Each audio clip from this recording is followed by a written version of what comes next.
My name is Epsiba Beulah. Before I was a Hindu girl doing a lot of idol worship, and I was like a completely traditional girl, like accepting what father says, what the elder says, and I was used to respect all those things. And after coming to the Lord, and I stopped the tradition. I completely stopped the tradition, and I just entered into the love and compassion of the Lord. My parents arranged for the marriage, and it was like a 2 months gap from the arrangement to the marriage. And immediately after marriage, like he said, like I don't like you. I just want to leave, and he left. Even I was pleading him, I was begging him, and I was asking him to come back, but it never happened. If he is not going to come to me, I want to die. That if he is going to be separated from me, I should die. The day I was about to kill myself, I was watching a TV channel, and immediately she started like, here one girl is crying. You have been separated with your husband and you are planning to die now, but you are not going to do that. Immediately I called to one of my Christian friends, and she shared with me the gospel. On the spot, I accepted Lord as my Savior. The next moment, I felt free from the burdens and all kind of thoughts, and everything left me. Praise lord అండి. దేవునికి మహిమ కలుగుగాక. ప్రార్థన చేసుకుందాం. పరిశుద్ధ గొప్ప దేవానికి స్తోత్రం, స్తుతి, మహిమ, ఘనత ప్రభావం చెల్లించుకుంటున్నాం. నేను సమయంలో ఉన్న పాట మరొకసారి మీ పాసనీతికి వచ్చటకు మీరు మాకు ఇచ్చిన గొప్ప ధన్యతకి వందనాలు ప్రభా. లూకాసు వార్తల్లోని ధ్యానాంశం నైనా తండ్రి ప్రభా మేము ధ్యానిస్తుండగా, అయా తండ్రి ప్రభా మరి 11వ భాగంగా మేము ఈరోజు ధ్యానిస్తున్న మాటలతో ప్రభా మీరు ఉండండి నైనా, మాతో మాట్లాడండి, మమ్మల్ని బలపరచండి, మమ్మల్ని నీ కోసం ఆయతపరచమని యేసుక్రీస్తు నామములో సమయాన్ని ప్రార్థన సమర్పిస్తున్నాము తండ్రి, ఆమేన్. ప్రైజ్ లార్డ్ అండి. దేవునికి మహిమ కలుగుగాక. మరి దేవాది దేవుడు మనకిస్తున్న ఈ వాక్యాంశంలో 11వ భాగంలో మనం ఉంటుండగా దేవుని నామంలో దేవుని కొరకు మనం ఆయత్తపరచబడుతున్నామండి, సిద్ధపరచబడుతున్నాము, పెళ్లి కుమార్తెలాగా అలంకరించబడుతున్నాము. పెళ్లి కుమారుడు రాబోతున్నాడు కాబట్టి ఆయన కొరకు మనం సంసిద్ధపరచబడుతుంటుండగా దేవుడు మనల్ని వాడుకును గాక. కేవలం అలంకరించబడ్డం మాత్రమే కాదు, మన పనులు కూడా మనం చేయాలి. ఆయన మనకిచ్చిన ఆ బాధ్యతల్ని మనం నెరవేర్చాలి. మనకిచ్చిన అభిషేకాన్ని, మనకిచ్చిన తలాంతులని, మనకిచ్చిన కృపని మనము మరి ఇతరులకి పంచుకుంటూ మనం వెళ్ళినప్పుడు, మరి ఇతరుల కోసం మనం వాడబడుతున్నప్పుడు, సంక్షేమం కోసం ఇవ్వబడిన ఈ పరిశుద్ధాత్మ యొక్క మరి అభిషేకాన్ని, తలాంతులని మనము వాడినప్పుడు మనము ఇతరులకి దీవెనకరంగా ఉంటాం. ఎలా దీవెనకరంగా ఉంటామంటే, మనము ఏమి చేసినా చేయకపోయినా, ప్రార్థించినా దీవెనకరమే, మన ద్వారా దేవుడు కార్యాలు చేసినా మనము ఇతరులకి దీవెనకరంగా ఉండవారమే అయిపోతామండి. అయితే ఈరోజు మనము అంశం ఏంటంటే 4వ అధ్యాయం 31 నుండి 44 వరకు మనం ధ్యానించబోతున్నాం. మరి లూకాసు వార్త 4వ అధ్యాయం 31 నుండి 44వ వచనం వరకు. దేవునికి స్తోత్రం కలుగును గాక. అప్పుడు ఆయన గలిలయలో కపెర్నయమును పట్టణమునకు వచ్చి విశ్రాంతి దినమున వారికి బోధించి చుండెను. ఆయన వాక్యము అధికారముతో కూడినదై ఉండెను కనుక వారు ఆయన బోధకు ఆశ్చర్యపడిరి. ఆ సమాజ మందిరములో అపవిత్రమైన దయ్యపు పట్టిన వాడొకడు ఉండెను. వాడు నజరేయుడైన యేసు, మాతో మీకేమి, మమ్ము నశింపచేయ వచ్చితివా? నువ్వెవడివో నేను ఎరుగుదును, నీవు దేవుని పరిశుద్ధుడవని బిగ్గరగా కేకలు వేసెను. అందుకు యేసు ఊరకుండుము, ఇతనిని వదిలి పొమ్మని దానిని గద్దింపగా దయ్యము వానిని వారి మధ్యను పడద్రోసి వానికి ఏ హానియు చేయక వదిలిపోయెను. అందుకందరును విస్మయం ఉంది, ఇది ఎట్టి మాట, ఈయన అధికారముతోనూ బలముతోనూ అపవిత్రాత్మలకు ఆజ్ఞాపించగానే అవి వదిలిపోవచ్చున్నవి అని ఒకరితో ఒకడు చెప్పుకొనిరి. అంతటా ఆయనను గూర్చిన సమాచారము ఆ ప్రాంతమంతటను వ్యాపించెను. ఆయన సమాజ మందిరంలో నుండి లేచి సీమోను ఇంటిలో నుండి వెళ్ళి, సీమోను అత్త తీవ్రమైన జ్వరముతో పడి ఉండెను గనక ఆమె విషయమై ఆయన యొద్ద మనవి చేసుకొనిరి. ఆయన ఆమె చెంతను నిలువబడి జ్వరమును గద్దింపగానే అది ఆమెను విడిచి వెంటనే ఆమె లేచి వారికి ఉపచారము చేయసాగెను. సూర్యుడు అస్తమింపుచుండగా నానా విధముల రోగముల చేత పీడింపబడుచున్న వారు ఎవరెవరినో యొద్దనున్నారో వారందరూ ఆ రోగులను ఆయన యొద్దకు తీసుకొని వచ్చిరి. అప్పుడు ఆయన వారిలో ప్రతి వాని మీద చేతులుంచి వారిని స్వస్థపరిచెను. ఇంతేకాక దయ్యములు నీవు దేవుని కుమారుడవని కేకలు వేసి అనేకులను వదిలిపోయెను. ఆయన క్రీస్తు అని వాటికి తెలిసి ఉండెను గనక ఆయన వాటిని గద్దించి వాటిని మాటలాడనీయలేదు. ఉదయమైనప్పుడు ఆయన బయలుదేరి అరణ్య ప్రదేశమునకు వెళ్ళెను. జనసమూహము ఆయనను వెదుకుచు ఆయన యుద్ధకు వచ్చి తమ్మును విడిచిపోకుండా ఆపగా ఆయన, నేనితర పట్టణములోనూ దేవుని రాజ్య సువార్తను ప్రకటింపవలను, ఇందు నిమిత్తమే నేను పంపబడితినని వారితో చెప్పాను. ఆ తర్వాత ఆయన యూదయ సమాజ మందిరంలో ప్రకటించుచుండెను. దేవునికి స్తోత్రం కలుగును గాకండి. చూడండి, మరి 31 నుండి 44 వచనం వరకు నేను చదివి ఉన్నాను. అయితే మొదటిగా మనము చూసినప్పుడు దేనికంటే ముందు ఆయన తన సొంత ప్రదేశంలో ఆయన చెప్తున్నాడు, నేను కపెర్నౌములోకి వెళ్ళబోతున్నాను, అక్కడ అద్భుతాలు సూచక్రియలు చేస్తాను, కానీ మీరు తర్వాత అడుగుతారు, ఇప్పుడు నన్ను చూసి ఇట్లా మాట్లాడుతున్నారు, అక్కడ కార్యాలు ఏవో ఇక్కడ కూడా చెయ్యి అని చెప్పేసి అంటారు అని చెప్పేసి మరి మాట్లాడినారు. అంటే నిజం చెప్పాలంటే అక్కడ మరి యేసు ప్రభుకి వ్యతిరేకత వచ్చింది, రిజెక్షన్ వచ్చిందండి. అవును, మరి తన సొంత ఇంట్లో సొంత ప్లేస్లో మరి ప్రవక్తకి విలువ లేదు అన్నట్టుగా. నిజమే, ఎలీషా దగ్గరికి మరి కుష్టివ్యాధి ఉన్న వాళ్ళు మిగతా వాళ్ళంతా పోతే మరి వాళ్ళకి స్వస్థత వచ్చేదేమో మనకి తెలియదు. నామాన్ అనే వ్యక్తి మాత్రమే వచ్చాడు. ఆ తర్వాత ఏలియా దగ్గరికి అయితే ఓకే, ఏలియా అయితే మరి దేవుడు పంపించాడు ఆ విధవరాల దగ్గరికి, మరి వాళ్ళందరినీ బట్టి దేవుడు పంపించలేదు, కానీ ఆ స్త్రీని కోసం ఎందుకు పంపించాడో మనకి తెలియదు. కానీ ఏదేమైనా సరే దేవుడు నీతిమంతుడు ఒకడును లేడు అన్నట్టుగా, సహాయం చేయాలంటే కూడా ఒకరు కూడా లేరేమో, సహాయం పొందుకోవడానికి కూడా అర్హత లేకుండా ఉన్నారేమో ఆ సమయంలో అని అక్కడ యేసు ప్రభు ద్వారా మాట్లాడడం అనేది జరుగుతుంది. సరే, ఏదేమైనా సరే ఇక్కడ చూస్తే ఆ తర్వాత ఆయన గలిలయలో ఉన్న కపెర్నౌమునకు వెళ్ళాడండి. ఆ పట్టణంకి వెళ్ళి అక్కడ సమాజ మందిరంలో తను ఉన్నప్పుడు అక్కడ ఏం జరుగుతుందంటే, అక్కడ సమాజ మందిరంలో మరి అపవిత్ర ఆత్మ చేత పట్టబడిన ఒక వ్యక్తి అంట, వాడొకడు ఉండేనంట. వాడు నజరేయుడైన యేసు మాతో ఏం పని చూడండి. అక్కడ చెప్పండి, సమాజ మందిరంలోకి ఈయన వెళ్ళాడు, అక్కడ దయ్యం పట్టిన ఒక వ్యక్తి ఉన్నాడు.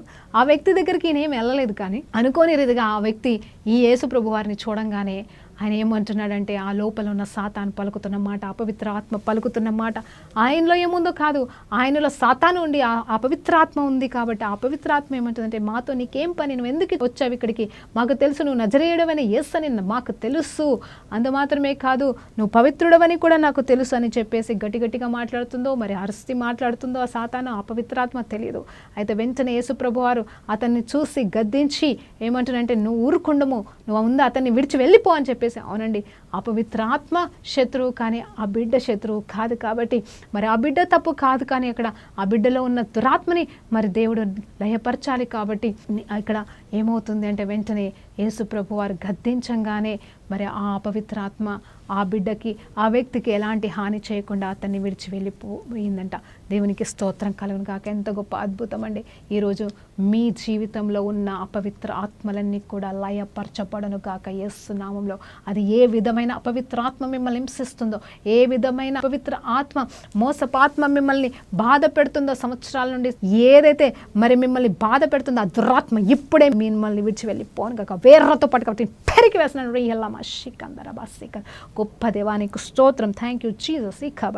గొప్ప విడుదల ఈరోజు ప్రతి విధమైన దయ్యపు శక్తుల నుండి, మాంత్రిక శక్తుల నుండి మీకు విడుదల ప్రకటిస్తున్న యేసు నామంలో. Thank you Jesus. అప్పుల భారం నుండి విడుదల, అప్పు కూడా ఒక భయంకరమైన దయ్యముగా ఏలుతుంటగా యేసు నామంలో విడుదల ప్రకటిస్తున్నాను. గ్యాస్ట్రిక్ ప్రాబ్లంతో సఫర్ అవుతున్న బిడ్డలారా, యేసు నామములో గ్యాస్ దయ్యము వారిని విడిచి వెళ్ళి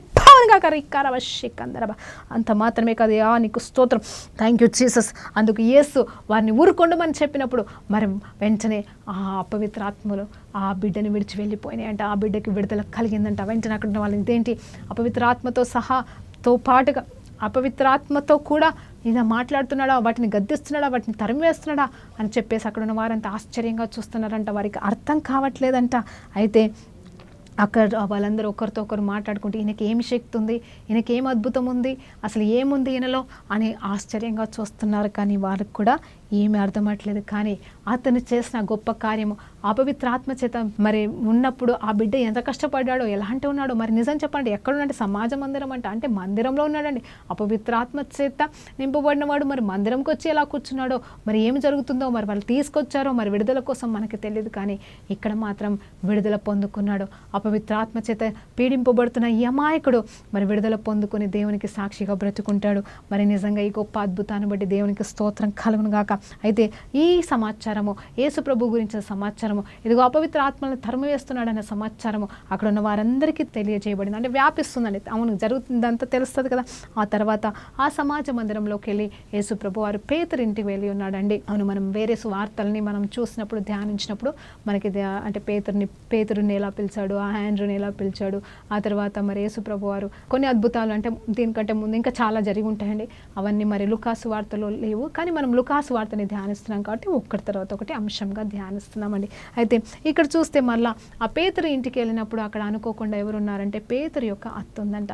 చూడండి, మన ఇళ్ళల్లో మన అత్తల్ని పెట్టుకోవడానికి ఎంతమంది ఇష్టపడుతున్నారో, పేతురు మాత్రం ఎంత మంచివాడు. చూడు, పేతురు అత్తిల్లు కాదండి, పేతురు ఉన్న ఇంట్లో పేతురు యొక్క అత్త ఉందంట. మరి ఎంత గొప్ప వ్యక్తి. నేనేమంటున్నాను, అయ్యా నీకోసం నేను అన్నీ విడిచి వచ్చాను కదంటే, నిజమే, అన్నీ విడిచి వచ్చాడు, కానీ మరి తన అత్తని తన ఇంట్లో చేర్చుకున్న యథార్థవంతుడిగా ఇక్కడ పేతురు కనిపిస్తూ ఉన్నాడు. సో అయితే ఈ పేతురు నిజం చెప్పాలి అంటే మరి పేతురు యొక్క అత్త మరి జ్వరముతో, ఎలాంటి జ్వరం అంటే చూడండి, తీవ్రమైన జ్వరముతో బాధపడుతుందంట.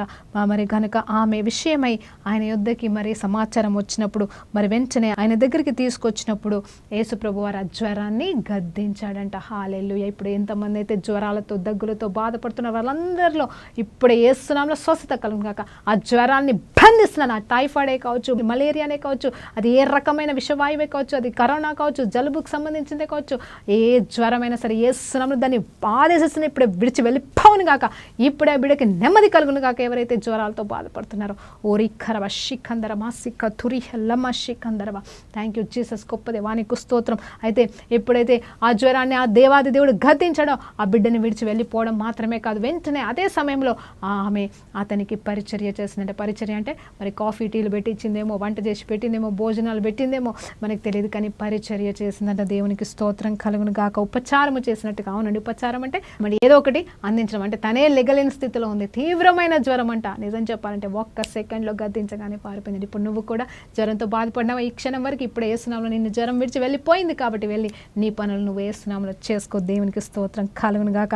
అయితే తర్వాత చూస్తే సూర్యుడు అస్తమిస్తుండగా సాయంత్రం అయిన తర్వాత మరి ఎంతోమంది రోగులు ఉంటారు కదండి ఆ చుట్టుప్రక్కల ప్రాంతంలో. ఇవన్నీ వింటున్నారు, వారు గ్రహిస్తున్నారు, చెప్పుకుంటున్నారు, మాట పోతుంది. Mouth is always an advertisement అన్నట్టుగా ఒకరికొకరి నుండి ఒకరికి యేసు ప్రభు గురించి పాకబడుతుంటగా అందరూ కూడా అనారోగ్యంతో బాధపడుతున్నారు. వాళ్ళ విశ్వాసం చూడండి.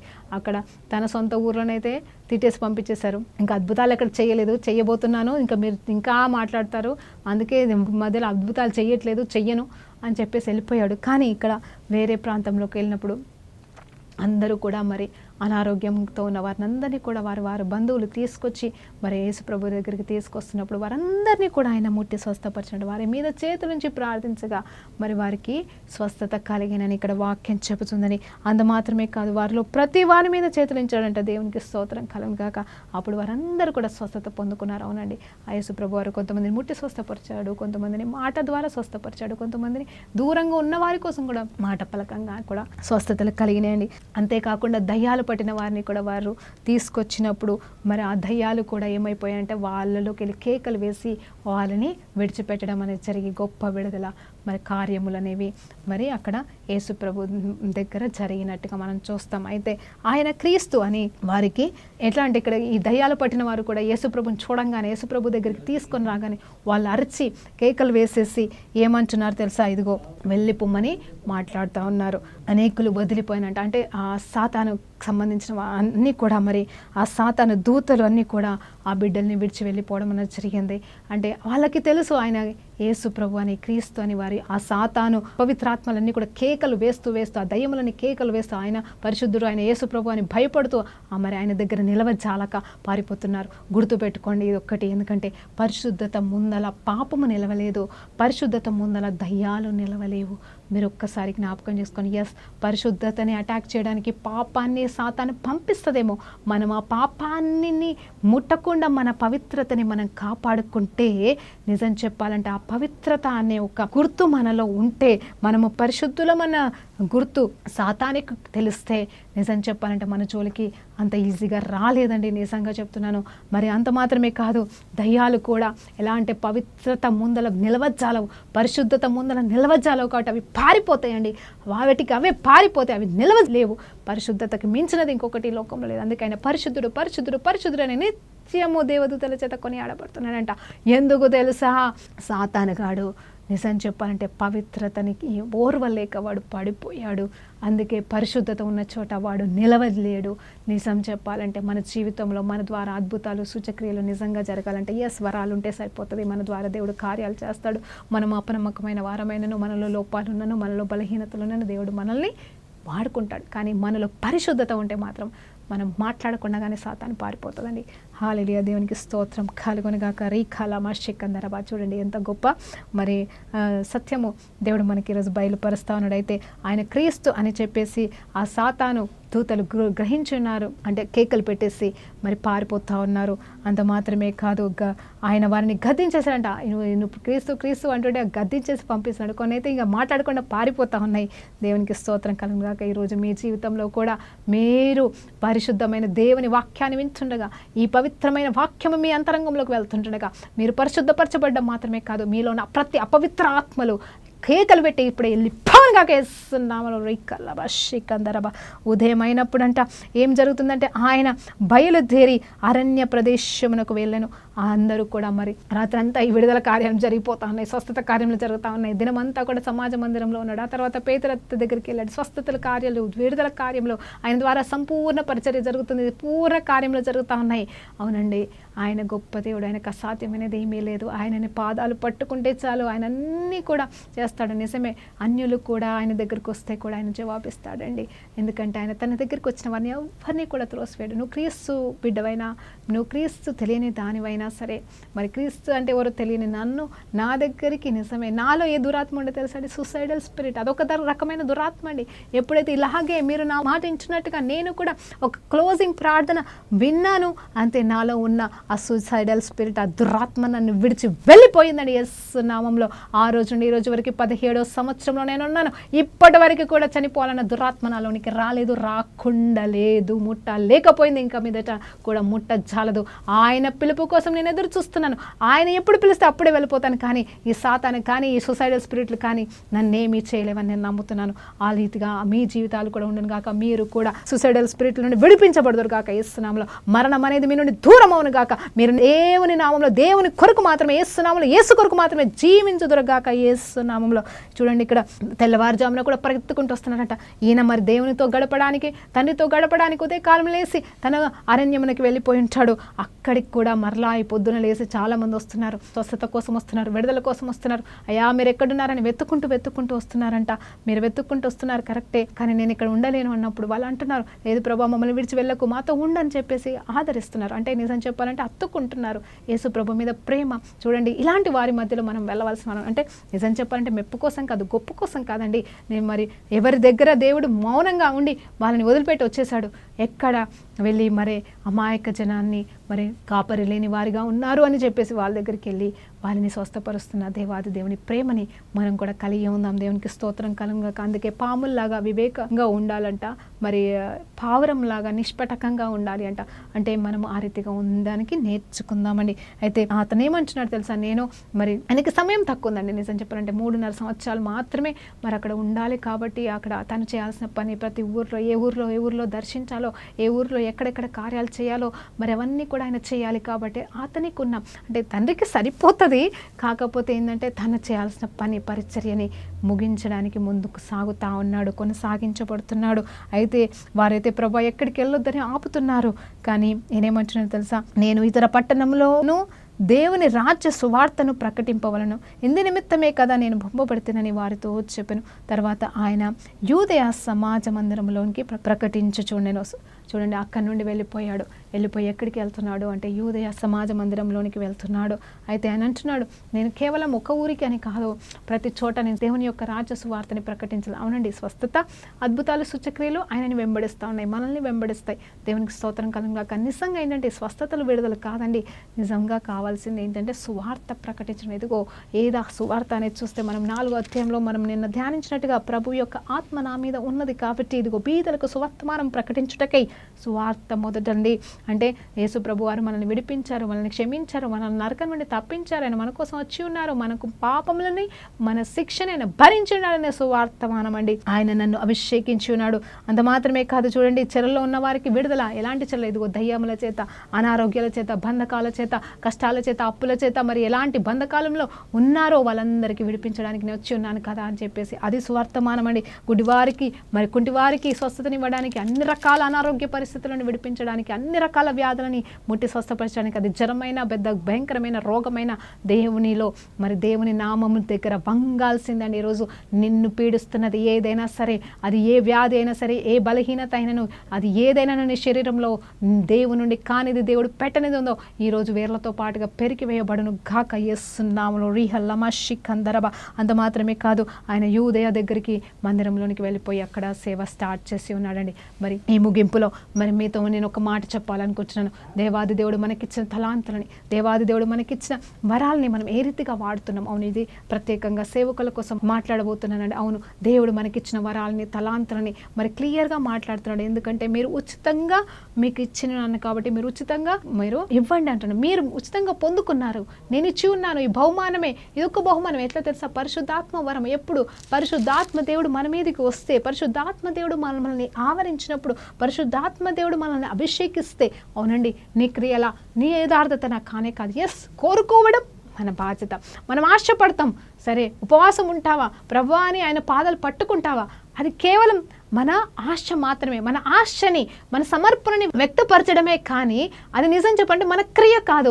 మనం చేసిన దాన్ని బట్టి దేవుడు మనకి ఇవ్వట్లేదు, కానీ ఆయన కృపని బట్టి పరిశుద్ధాత్మ దేవుడు తనకి ఏ రీతిగా కావాలో ఆ రీతిగా మనల్ని నింపుతాడు. ఆయన వరాలతో మనల్ని నింపుతాడు, ఆయన ఆత్మచేత మనల్ని నింపుతాడు. అవునండి, ఈ పెంతెకోస్తు దినము రాబోతున్నట్టుగా నిజమే ఆ పరిశుద్ధాత్మచేత నింపబడిన వారుగా మనం ఉందాము. ప్రతి వరాన్ని మనం కోరుకుందాం, ఆత్మ వరాలని మనం కోరుకుందాం. అది ఏ వరమైన సరే మనకి కావాలండి. ఎందుకు తెలుసా?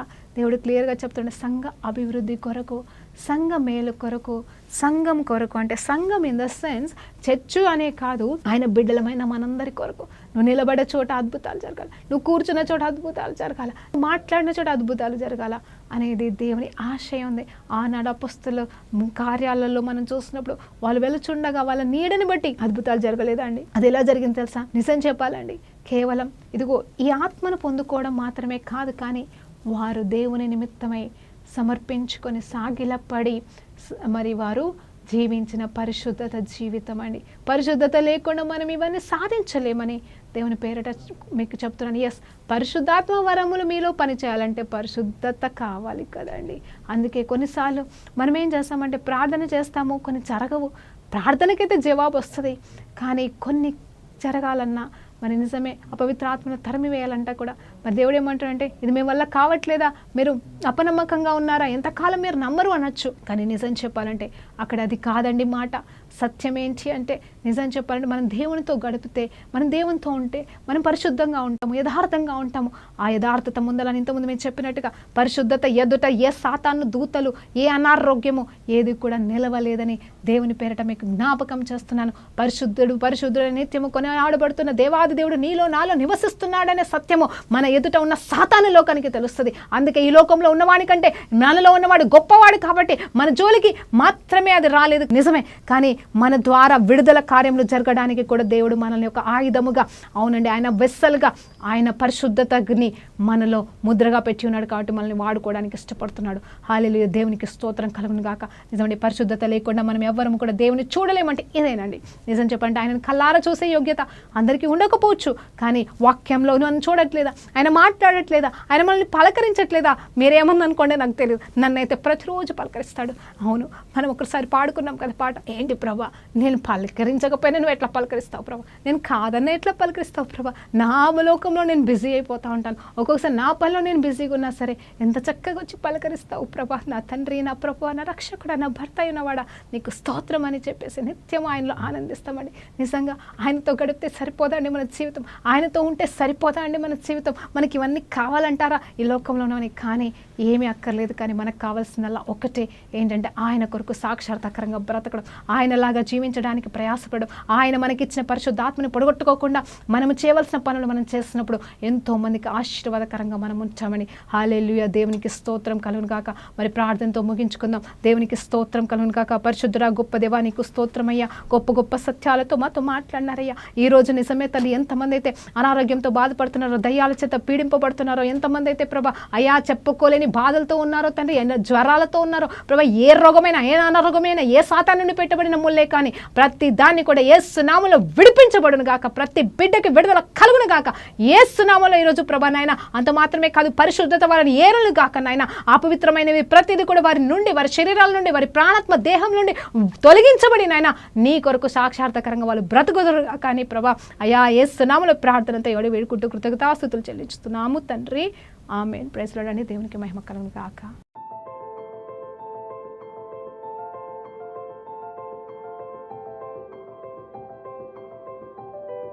My name is Epsiba Beulah. Before I was a Hindu girl doing a lot of idol worship, and I was like a completely a traditional girl, like accepting what father says, what the elder says, and I was used to respect all those things. And after coming to the Lord, and I stopped the tradition. I completely stopped the tradition, and I just entered into the love and compassion of the Lord. My parents arranged for the marriage, and it was like a 2 months gap from the arrangement to the marriage. And immediately after marriage, like he said, like I don't like you. So I just want to leave, and he left. Even I was pleading him, I was begging him, and I was asking him to come back, but it never happened. If he is not going to come to me, I want to die. That. If he is going to be separated from me, I should die. The day I was about to kill myself, I was watching a TV channel, and immediately she started like, here one girl is crying. You have been separated with your husband, and you are planning to die now, but you are not going to do that. Immediately I called to one of my Christian friends, and she shared with me the gospel. On the spot, I accepted Lord as my Savior. The next moment, I felt free from the burdens, and all kind of thoughts and everything left me.